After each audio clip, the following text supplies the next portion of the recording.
Bueno, ahora sí, Carlos, buscaba una definición. ¿Cómo definiría lo que ocurrió ayer en el Congreso? Para mí fue un asombro, te decía, porque primero se aprobó por mayoría la delegación de poderes, de emergencias. Y o sea, se bajó de 2 a 1 año. Exactamente, se bajó de 2 a 1 año, que lo habían conversado. También, y cuando llegó la parte de la reforma administrativa, y ya venía una parte también de las privatizaciones, que considero que en los primeros 5 capítulos estaba la definición de la ley, el resto sí, por supuesto, pero si le delegabas todo, realmente después el resto no tenía sentido. Hubo un vericueto, que la ley no está escrita entre gallos y medianoche, es una ley preparada. Realmente considero, y no lo digo yo, lo han dicho, sino por empresas, también por grandes estudios, hablan del artículo 8º de la Ley de Administración Financiera, donde le da potestad absoluta al gobierno de fusionar, achicar, no solo ministerios, sino entes autárquicos, descentralizados, empresas y también fideicomisos y fondos fiduciarios. Cuando se empezó a tratar ese capítulo, empezaron a tener votos negativos, se pidió un cuarto intermedio, y cuando reanudamos la sesión, el titular del bloque oficialista pidió pase a comisión. A ver, objeciones razonables, ¿no? Por lo que acabas de plantear, objeciones razonables para que siga el debate, digamos. Nosotros estábamos predispuestos totalmente a hacer el debate, como lo hicimos en las comisiones, que nosotros pedimos que sean 20 comisiones, bueno, fueron en 3, sabemos todo el relato que hubo, digo, entre gallo y medianoche, y se firmó un dictamen que hasta el día de ayer, mirá, cuando tratamos ese artículo, el miembro informante hablaba de la 2476 de la Ley de Administración Financiera y era la 2456. Había muchos errores dentro de la ley, mega ley. Entonces dijimos, no, mirá que es el 2456, lo debatimos, salió en negativo en algunos incisos, cuarto intermedio, y dijeron que volvía a comisión. Aún más con la confusión, digo, del presidente del bloque, que lo escuché en un medio, que decía que lo que estaba votado quedaba como votado, y cuando volvía a comisión se empezaba a tratar de ahí para adelante. No, el artículo 155 del reglamento dice que se empieza de cero. Bien, y a eso vuelve. Le quiero preguntar, Castañeto, qué piensa de este hilo de tweets, que la verdad que fueron varias las publicaciones que hizo el presidente Milei en X, en Twitter, ya sea con likes o él publicando caras, como hizo a las 3 de la mañana, que recién lo mostramos. ¿Qué piensa usted de esa metodología? Primero no la comparto porque creo que no hay que juzgar. Y si uno considera que, que son narcotraficantes, que son mentirosos, que es la mafia, hay que tener pruebas y denunciarlo. Considero, a mí me tocó en algunas gestiones donde descubrí hechos ilícitos o mal funcionamiento de algunos funcionarios públicos, una denuncia penal. Se denuncia particularmente, digo, para que no quede todo bajo sospecha. Primero empezó un tuit apenas terminó el recinto, que los gobernadores eran narcotraficantes. Después empezó a capturar cada uno, como lo mostró usted muy bien recién, en este hilo de X, donde está poniendo en las caras de diputadas y diputados que tienen sus ideologías y por algo no habrán votado a favor, tienen su familia, tienen que volver a su hogar. Así no es la democracia. Creo que en la democracia se gana y se pierde, y sobre las pérdidas, sobre todo, hay que razonar y hay que pensar. No creo que hay que actuar en forma introspectiva, sino que tiene que poner el paño frío. No se tiene que dejar llevar por algunos asesores, llámese Caputo y Sturzenegger, y tampoco dejarse llevar por el macrismo, porque lo va a llevar por el mal camino. Hoy Milei lo que tiene que hacer es terminar con la audiencia con el Papa, dejar de tuitear y si tiene pruebas, que lo denuncie, porque eso le hace mal a todo el país. Y después venir y replantear una estrategia de gobierno. Yo creo que tiene que presentar el presupuesto que se iba a debatir, la separata, y también cuando él se fue de Davos, los 250 millonarios más millonarios del mundo, vamos a decir así, dijeron que se terminó el goteo de lo que acá se llama el derrame. No va más este sistema, y lo que tiene que poner es un impuesto. Lo que nosotros presentamos en su momento era un impuesto a las multinacionales.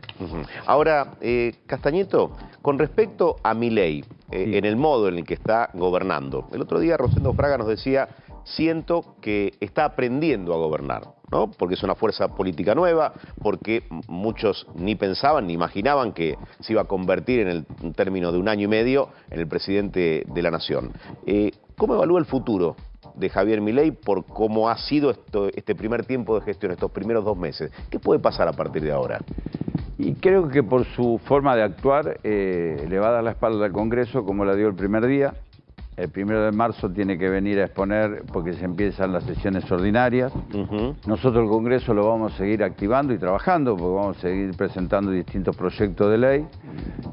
Creo que va a gobernar por DNU, pero que también, si está aprendiendo, le doy un consejo. El DNU tiene que pasar por la Comisión Bicameral del Congreso, por ende, nuestro bloque de senadores está pidiendo que se trate el DNU que hoy está vigente, por ende, quizás estamos hablando tanto de este mega proyecto de ley que ahora, por ahora, está en suspenso. El DNU está y siguen subiendo las tarifas, siguen subiendo las prepagas, siguen subiendo las escuelas privadas.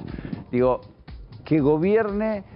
Consejo de una persona que tiene muchos años de administración, que gobierne con las normas y procedimientos que tiene el Estado. Que no lo hagan desviar, porque después las consecuencias las va a pagar Milei en un futuro y no la va a pagar algunos asesores que lo único que quieren es la timba financiera.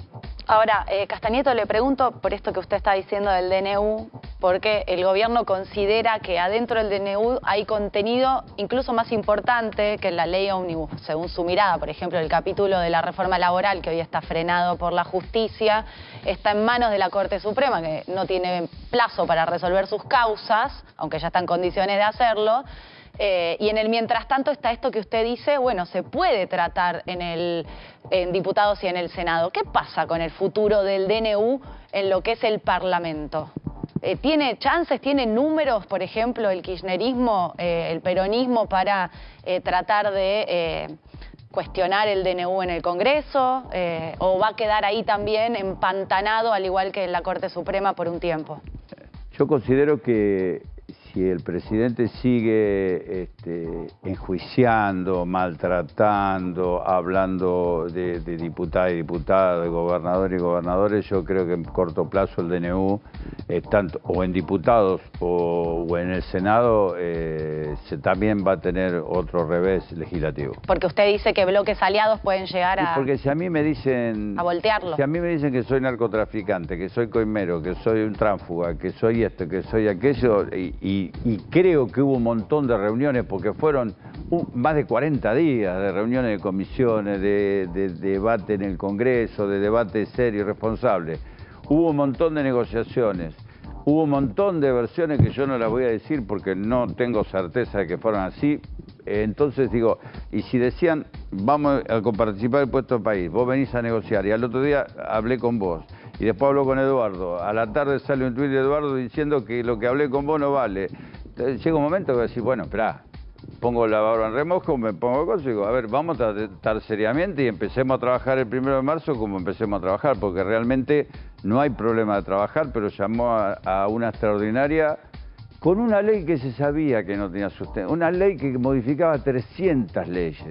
La verdad, en algún lugar se iba a empantanar, porque realmente era el fondo de garantía, había tantas cosas, y el DNU también, el DNU es tan amplio, que digo, la verdad, para haberlo trabajado muy bien, teníamos que haber trabajado en 20 comisiones. O de sea, las 43 comisiones, 20, perdón. No, perdón. O sea, no sirvió apurarlo. Quizá era un proyecto que trabajándolo de otra manera... Ley por ley. Ley por ley, digamos, con otro tipo de tiempos, podría haber sido hasta capitalizado por el mismo gobierno. Exactamente. Si se hubiese tratado por ley, todas las leyes son perfectibles, porque hay leyes viejas.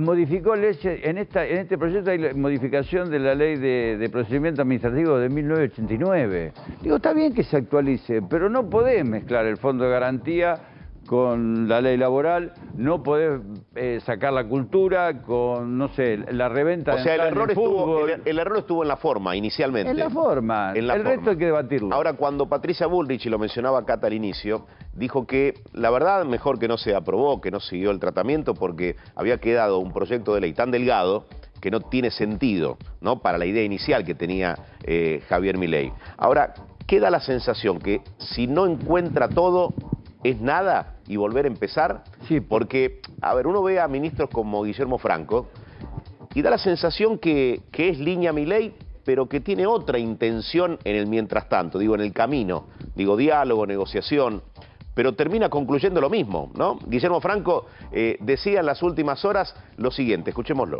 Sí. De entrada sabíamos que cuando uno ingresa a un parlamento con un bloque minoritario, tanto en diputados como en el Senado, y además tiene que encarar un proceso de transformación significativo por el estado en que se encuentra el país, iba a ser complejo, va a ser complejo. Es una situación difícil, pero que la tenemos que transitar. El gobierno sigue trabajando con los instrumentos que tiene, está estabilizando la situación macroeconómica del país, está obteniendo buenos resultados en esto, y seguiremos tratando de encontrar la forma de generar la transformación que necesita el país, o sea que nos tendremos que sentar nuevamente. Uno no puede obviar al Parlamento de la Nación, tiene que sentarse con los legisladores más allá de este primer tropiezo, sentarse con los representantes en la Cámara de Diputados y conversar sobre la ley que necesitamos para llevar adelante este proceso de transformación, ¿no? Más allá de la circunstancia del momento y la decepción que podamos tener por no haber podido concretar la ley, yo creo que la responsabilidad de un gobierno es intentar encontrar los mecanismos para hacerlo, ¿no? Así que buscaremos esos caminos. La palabra de Guillermo Francos en Radio La Red hace minutos con Paulo Vilouta, que además Guillermo Francos vuelve sobre una idea. Podemos gobernar con el apoyo popular, sin el Parlamento, porque el Parlamento decidió no acompañarlos. Digo, ¿qué significa esto y qué significan estos dichos de Franco? Franco es una persona que ha dialogado con todas y todos. Me parece que es una persona que viene de la política y de dialogar, entendiendo que se pueden conseguir consensos.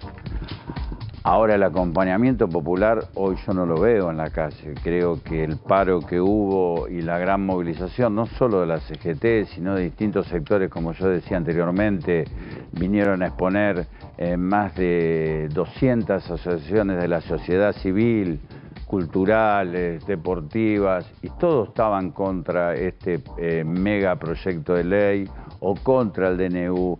Me parece que hay que buscar un camino alternativo.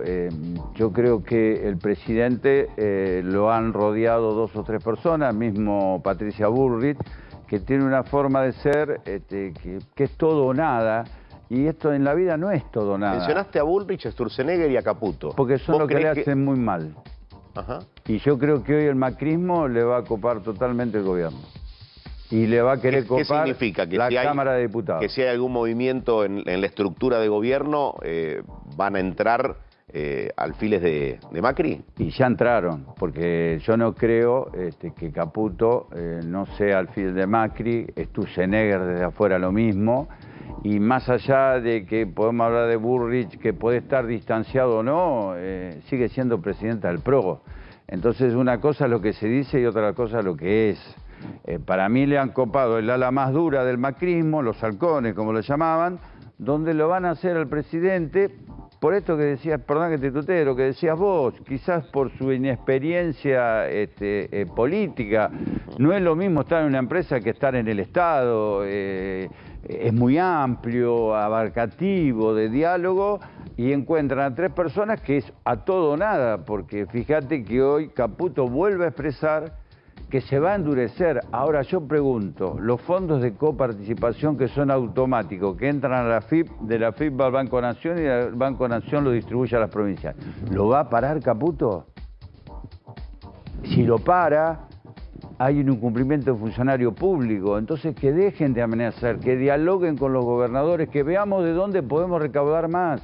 El mundo está proteccionista y nosotros estamos haciendo un mundo de mercado. Fíjate hoy en los mercados en el exterior, todos los bonos argentinos están cayendo.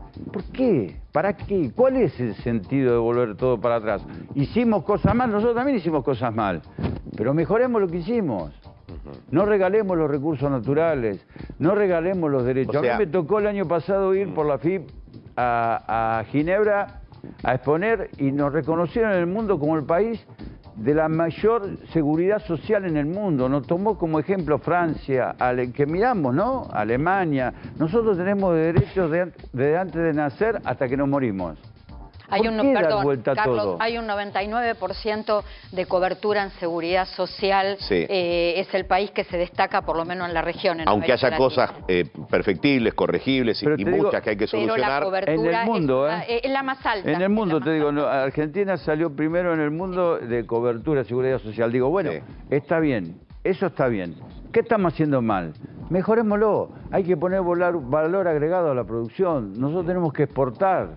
Pero también no podemos ser, porque hay cosas que no olvidamos, cuando decimos que es mentira, ¿no? Nosotros somos graneros de 300 millones de personas que se pueden alimentar. Sí. ¿Por qué no le ponemos valor agregado? ¿Por qué no fomentamos la industria nacional? ¿Por qué no terminamos el gasoducto Néstor Kirchner? Que vamos a exportar gas. Después faltan los colaterales para que entre el gas en el pueblo. Ahora, yo digo, diputado, lleguemos a eso. si hubiera un segundo capítulo de la ley ómnibus, ¿no? Quizás con otras formas, Unión por la Patria es dialoguista, digo, ¿van a apoyar si los términos son razonables?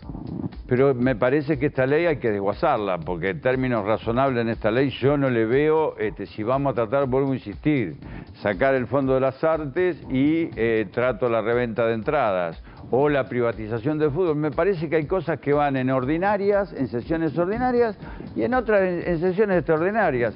Si él O sea, había señalar conseguido lo que la es emergencia. Necesario y urgente. Claro. Que fue una crítica apartar desde el el principio, resto. ¿no? A la ley Exactamente. ómnibus y también al DNU, de mezclar todo en grandes paquetes. Exactamente. Carlos, a mí me preocupa la movilidad jubilatoria, la ley. La ley ómnibus vuelve para atrás, pero antes se había quitado de ese paquete la movilidad jubilatoria. ¿Qué va a pasar en un futuro próximo con la ley? ¿Puede llegar a plantearse en el Congreso con tratamiento de proyecto de ley único? Y yo creo que tenemos que varias leyes tratarlas. La de la movilidad jubilatoria es una porque quedó desfasado. No fue buena la ley, realmente no fue buena la ley. No fue buena la No ley. fue buena la ley. Y lo que se proponía era más, peor todavía, digo, porque recién en abril, que vos conocés mucho, se aplicaba el ajuste, iban a cobrar en mayo, imagínate, te comes 5 meses de inflación. Y hay otro tema que también, que hay leyes que no son buenas, como la de alquileres. Hoy está sufriendo más de 10 millones de personas el tema de alquileres. Por eso digo, hay cosas para debatir y queremos debatir. Y no somos necios de decir no, porque es el gobierno, sí. Somos oposiciones. Debatamos, pongámonos de acuerdo, sacamos leyes coherentes que beneficien a la gente, que no perjudiquen a los jubilados, no vender el fondo de garantía. El fondo de garantía, vos sabés que en los países desarrollados son 16 meses de reaseguro ante una crisis. ¿Por qué lo vamos a vender? Ahora, Carlos, volviendo a la ley ómnibus, ¿no? Concretamente al tratamiento que se dio y que se cayó finalmente, volviendo al punto de inicio.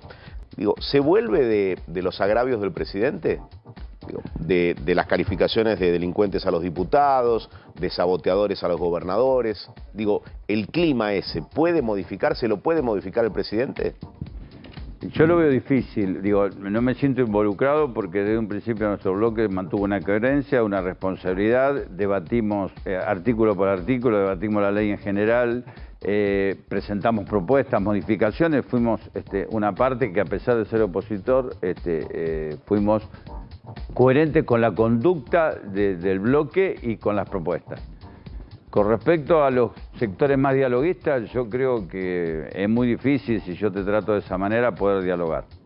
En política, no te puedo decir que no vayan a dialogar. Puede haber vuelta atrás. Puede haber vuelta atrás. Ahora, el presidente, vuelvo a insistir, no puedo dar consejo al presidente de la Nación porque no soy nadie para dárselo, pero digo, que se ponga los pies en remojo, que medite, que no siga tuiteando o X como se llame, y que se siente, que venga él y que se junte con su núcleo con el núcleo más cercano, que no le llene las orejas diciendo que vos sos el más lindo, el más bueno, el más inteligente, y si no sale esto así, y que no puede ser que no haya un plan B en la Argentina. No es todo nada, siempre hay grises. Y los grises a lo mejor te pueden llevar a una senda más productiva, mejor, con un pueblo más feliz, que haya consumo, porque si no hay consumo, a ver, no hay recaudación, y si no hay recaudación, por más que peleemos el impuesto país, peleemos lo que se pelee,